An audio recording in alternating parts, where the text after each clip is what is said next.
My out of order. Dahil sandali, makinig ka. My out of order is all about your manifestation. Straighten out. Patapusin mo ako. Yes, sir. Huwag ka may bastos. Hindi ako bastos, nagpapaliwanag Patapusin mo ako. ako. Mr. Chairman, I will testify.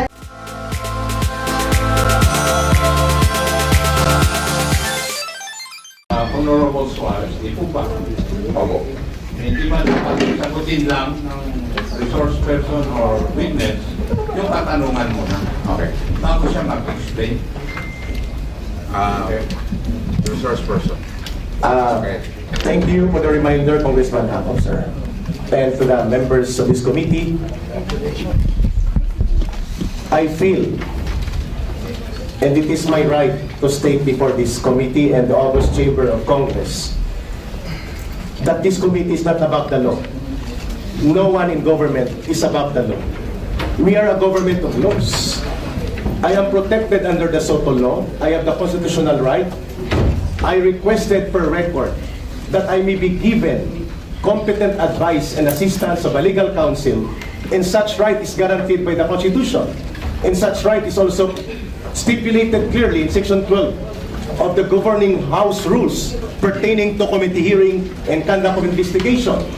And even if I am not in a court trial, the right to seek out counsel advice and assistance from a counsel is a part of principle of due process, a principle guaranteed by the Constitution. And I believe before I answer any further question, may I manifest respectfully and humbly before this committee that all the statements, even after under oath, in the absence of competent legal advice and assistance previously, may be granted to be stricken off the record because I believe my constitutional rights were violated. Point of order. Yes, Honorable. The answer manifestation of Mr. Celiz is out of order. He is out of order because you cannot dictate in this house and you cannot move. Only members that you ask members of this house. Yes, I am explaining. No, I am not moving. no, your manifestation is out of order. I am Do requesting. not lecture us No, I am about not the rules lecturing. of this. I am standing up for my right. I am standing up for my right. Remember, we might cite you contempt. Then so be it. Your Honor. You challenge us? Yes. Okay. If that will be seen in the nation na walang karapatan ang mga invited guests dito na magpahayag, Your Honor, with due respect to you, I do not believe na ang kongresong ito ay lalabag sa karapatan ng mga mamayan. Yes. Mr. Chair. So be it, Your Honor. It's out of order.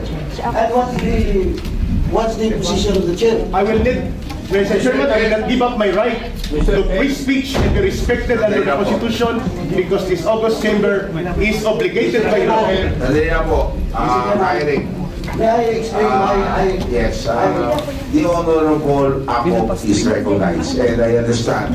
Yung sinasabi po ng ating mga ng ating bisita. Pero alam po ninyo, kung ang ginagamit niyo po ay yung hearing nung huli at wala kayong representasyon, hindi po namin kasalanan. Kasalanan po ng mga abogado ng SMNI dahil sila mismo on record ang nagsabi na they are here to represent SMNI and not the anchors because dumistansya nga ako sila. Ang sabi nila, hindi po namin trabaho ang bigyan ng representasyon ang angkor. That's why nung humingi po kayo, ang pinaliwanag ko, hindi po pwede sila mag-depensa sa inyo. Dapat po humingi kayo ng iba. Dahil hindi po pwede sila mag-depensa because they are on record. Under oath, ang sabi nila, kami abogado ng SMNI at hindi kami abogado ng mga angkor. Klaro po yan, Kyrie. At you cannot, you're not allowed. I'm good, yes. I just like to explain why I cite him as out of order. Because he manifested that the previous records, it is taken out of records. And as resource person, they are not allowed. Your Honor, I am going to be detained in this chamber and I am submitting myself before the country in protest my constitutional rights are violated in this committee, I'm sorry to say, let me be detained in this chamber and be cited in contempt. I will not participate if my constitutional right will not be guaranteed. You are not here Mr. Chairman, to decide for my constitutional please, right. let me finish. There's a point of order, the Honorable Let me Fernandez. finish. What I'm saying, I am not telling you to stop. What I'm saying is, my out of order, kaya sandali, makinig ka. My out of order is all about your manifestation to straighten out. Patapusin mo ako. Yes, sir. Huwag ka may bastos. Hindi ako bastos, nagpapaliwanag Patapusin mo ako. ako. Mr. Chairman, I would just like to correct.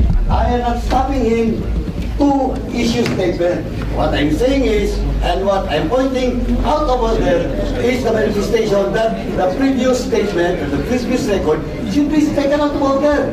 And under the rules, he is not allowed to do it. Yes, the Honorable Dan Fernandez on the point of order. Maybe remind the resource speakers and the members of this committee to observe the proper decorum. Correct.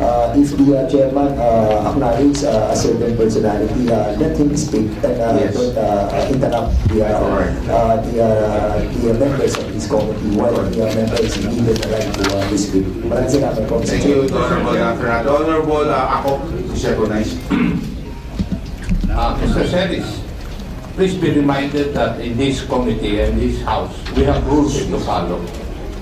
Hindi po ba namin sinusunod yung mga rules? Matanong ko nga po. Yes, sir. I feel that is And I my... would like to remind you that these rules are supposed to be followed by members of this committee and by the witnesses or resource persons to be present. And one of these rules is that before you can speak, you ask permission from the chairman. Kami nga, hindi kami nagsasalita na walang permission yung chairman. You better follow that rule. Otherwise, baka mapilitan akong gawin yung hindi ko dapat gawin. Now, Mr. Celiz, for the last time, please identify your source. Mr. Chairman, may I be allowed to answer? Mr. Chair, this is the fourth time I ask Mr. Celiz this question. And every time I ask him this question, ang laki ng introduction, wala pa rin yung sagot. Pwede po ba this time, pag pinagbigyan natin siya magsalita, sabihin niya na po yung pangalan? Kasi kung mag-introduction lang kayo, tapos i-cite na naman, dinisalaw ko na. Sinasabi ko na hindi namin kaya tanggapin yung sotolo for this particular issues. And we provided the basis for that too. Sa mga binigkas ng provision, doon ko mismo hinugot ko yung argumento namin. Ngayon, kung hindi ko yung sasagot, we will not allow you anymore. Kasi, nag-request si Congressman Suarez ng kasagutan, pangalan ang kailangan niya. Mr. Chairman, Magbibigay po kayo ng pangalan o hindi? may I request that I be allowed to confer with my legal counsel, please? O they're right beside you, they can confirm. May I request for at least a 1-minute conference with him? Please.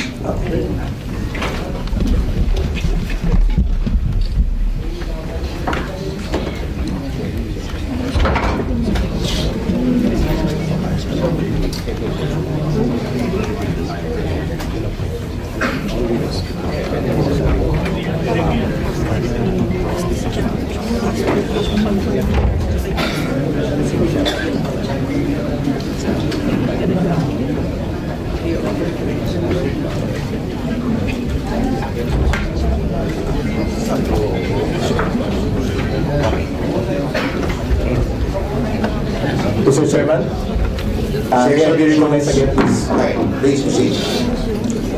1 minute lang siguro. In our constitutional democracy, only the courts can interpret the laws, not Congress. Okay.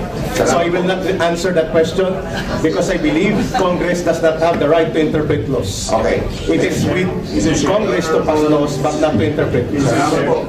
I take back my statements previously. Mr. Chair, Okay, then the Honorable Toby Tanco is recognized.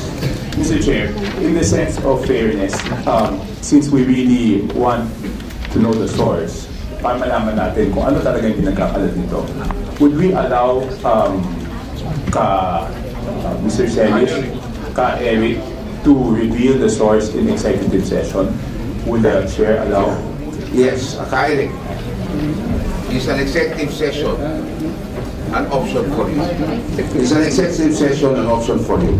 There's a suggestion by Honorable Toby Campo of Nabotas na kung ayaw niyo po sabihin sa harap ng camera at sa publiko, okay na ba, executive session? We will call for executive session now. Para lahat po ng options ay binigay na po namin sa inyo. Kaya That would be very dangerous for other media practitioners present here because it will create a very dangerous and negative precedence on the protection of source provided by law. I will refuse it. Your Honor, salamat po. Mr. Chair, the Honorable Toby Campo still recognized for a follow-up question. No, I just wanted to manifest that the reason that we're suggesting an executive session is to show na tayo naman, hindi naman tayo na binibigyan natin siya ng pagkakataon na i-reveal. Kung talagang gusto niya pangalagaan, at least an executive session. But it seems ayaw niya pa rin po, Mr. Chair. Mr. Chair, it is very clear that Mr. Celiz does not want to answer the question to reveal the source, whether in this inquiry or in this executive session. So therefore, Mr. Chair, under Section 11, the power to contempt, letter E, grounds for contempt is for a resource person refusal to answer any relevant inquiry. Actually, Mr. Chair, Mr. Celiz has already violated two provisions of Section 11. The first one, acting in a disrespectful manner, and the second one, which is very more important rather, is his refusal to answer the question in a relevant inquiry. On this note, Mr. Chair, I move to contempt, to cite for contempt Mr. Celiz for on these two grounds under Section 11. So move, Mr. Chair. There's a motion. Second the motion. There's a second. Any objections? There's a motion, duly seconded. Any objections from any member of this committee? There being no objections, on a unanimous vote, the Eric is cited for Mr. Chairman, we have to and ask the Sergeant of Arms to please take down. Mr. Chairman, can we request the Sergeant at Arms to practice his responsibility after the hearing? Because there's still other details. Mr. Chair, point of order. Yes, the point of order, the Honorable. The motion was for Mr. Celiz to be cited in contempt. And I think there's supposed to be a second motion. There was a second. Yeah. No, the motion should be for him to be detained. Where? Because under our law, the contempt of the committee shall be deemed contempt of the House. The person cited in this section may, upon order of the committee, be detained in such place as the chairperson or acting chairperson they designate. In other words, we have to decide where to detain him and for how long, Mr. Chair. That's supposed to be the second motion. Mr. Chair, I believe with regards to the duration, it will be up to this committee to decide, and of course, to Mr. Celiz, kung kailan po nyo sasagutin yung tanong natin, and then maybe we could lift the contempt. But as long as hindi pa niya sinasagot yung tanong natin, the contempt will remain. Mr. Chairman, final statement before niyo po ako ikulong. Mr. Chair, I move for... Can I have a final statement, please? Before pa ako magpapakulong, I request the committee. We are not. Mr. Chair. Silence is requested. The Honorable Pimentel has the floor. Thank you, Mr. Chair. In an earlier motion, Mr. Chair, we have already approved to cite for contempt Mr. Celiz. On this note, Mr. Chair, I move to detain him in the premises of Congress as per our rules on Section 11. So move, Mr. Chair. There's a motion, duly seconded, the chair no objections. The motion of the Honorable Pimentel is, okay? So, Sergeant Barnes. Mr. Chairman, honorable members of the committee, may be given 1 minute, please. In relation to the motion, Oh. can I have... Because it is required The Honorable two-thirds po bumuto. The Honorable Paduano is recognized. Mr. Chairman, ang ano lang, point of inquiry lang, kasi we are not allowed to have a detention for indefinite period of time. So we have to establish how long. And the lifting of such detention will depend on the members of this committee, of course, with the cooperation of the person in contempt. So we have to establish how long, because we are not allowed to detain indefinitely based on so many jurisprudence, Mr. Chairman. Mr. Chairman. Mr. Chair, Mr. Chair.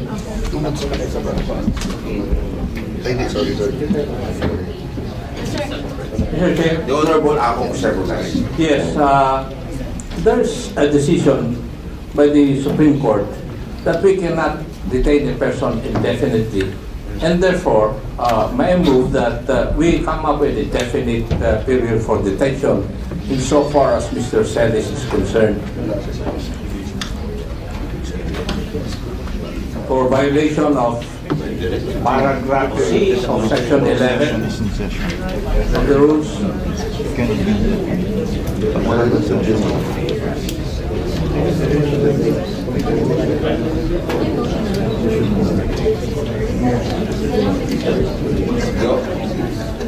The Honorable Ako, would you like to make a motion? May I move that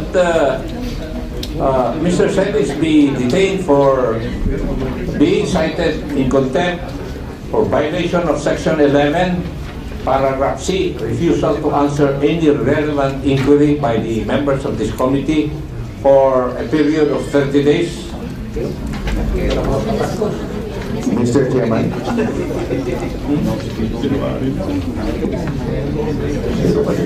He will go straight on December 30 unless he finds a motion for reconsideration. We have done this in the different committees already. Mr. Chair, There's a motion. the reason why we cited Mr. Celiz for contempt is because he does not want to answer the question. That is precisely why he violated paragraph C. So why will we give him a timeline? Eh kung kahit hindi pala siya sumagot, papalabasin natin si Mr. Celiz. The reason why we cited him for contempt, eh gusto nga natin na sagutin niya yung relevant inquiry natin, na sagutin niya kung sino yung source niya. So I believe that we should not give a timeline, Mr. Chair. After finding the jurisprudence of Mr. Chair, I submit to the wisdom of this committee. Mr. Chairman, Okay, session is suspended. Mr. Chair, I would like to amend my previous motion. Therefore, Mr. Chair, I move to detain Mr. Celiz for he was cited in contempt until the adoption of the committee report at the plenary session, Mr. Chair. So moved. Okay, so that is also an amendment to the motion of the Honorable Ako early on. There's a motion amending the motion of the Honorable Ako. Any second? Seconded? The chair hearing no objection. The chair adopts and approves the motion of the Honorable Johnny Pimentel. So the Sergeant of Arms is hereby directed to enforce the decision of this committee. Mr. Chair, can I make a comment, Mr. Chair? Session suspended. Attorney Tulti. Thank you for this Kangaroo court. Session suspended. Thank you for this Kangaroo court. Thank you for this Kangaroo court.